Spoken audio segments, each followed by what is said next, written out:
Okay. Good evening, ladies and gentlemen. Today I will refute the claim of Jasmine. Single-sex school would benefit students. Before I begin my speech, I just want to know that how many of you guys in here like single-sex school? Raise your hands up.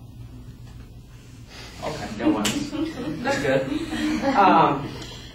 So her first supporting claim that the boy and girl learn differently, and her second and third claim are basically the same around the fact that revolve around that boy and girl are distracted by the opposite sex. I will respond to both claims. The fact that boy and girl have different learning pattern is proven by the science in the past, and there's nothing to say about that. And single-sex school advocates usually use that reason to have single-sex school. The fact that boy and girl have a different learning pattern is irrelevant to the main claim, which is single-sex school would benefit students. To clarify the subject, I like to give out a hypothesis example. We all know that man and woman have a different, right?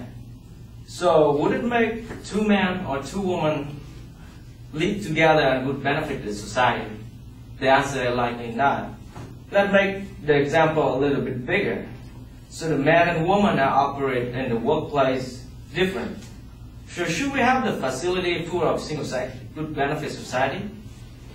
At least in my case, I still want to marry a woman. Enough with the hypothesis example. There is some direct quote from BBC UK in June 2006 that represent many different sources that basically state the same thing. While both single-sex and co-education have passionate advocates, half-century of research has so far revealed no striking or consistent difference one way or the other. While there are some very good girls school and boys school, it does not look as that good because they're single-sex school.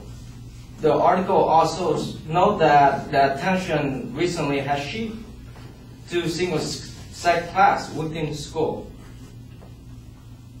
With that, I will move to respond to the second and the third claim, which is boy and girl are distracted by opposite sex. Let's assume for a moment that the claim about the fact, which is, from my personal experience, far from becoming the fact. Boy and girl are distracted by opposite sex. Thus, will the work more freely when they study in a single-sex environment? So what happened when the single-sex environment ended? Those children gonna face the fact that this society is not a single-sex society. Ask yourself this. It's easier for the student get through the internship than get a job, or it's easier for them to get a job without internship. Same concept apply. School act like an internship for students to familiar from the family to the workplace. So what happened with the internship that prepare nothing for the student? To the real workplace, the answer is really awkward. I have a friend who comes from the East Coast, the place where they have a lot of single-sex school. They even have a single-sex school for college students. Since the day she was born, still she graduated from high school. She studied the single-sex education and she moved to California to study her degree. And she told me that her experience with co-ed school, the school with like our school, right now, for the first couple of quarters is extremely uncomfortable. She finds it really hard to get along with students and the surrounding environment. Nothing is familiar. In the same website that Jasmine used her facts in the site in university language, I found this. Although it may be easier for students to participate actively and do well in academically at single-sex institutions, the real world is not single-sex. It may prove difficult for students from single-sex school to adjust to the co-ed work atmosphere after they graduate. In conclusion, the single-sex would benefit students is not proven nor have any data proving it. The first supporting claim not do what it's supposed to do, which is supporting the main claim.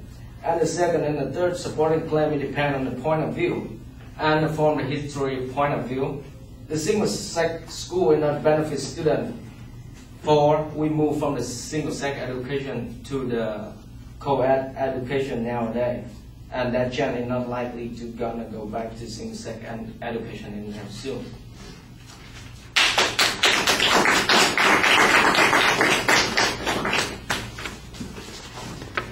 You have a copy of the outline for me?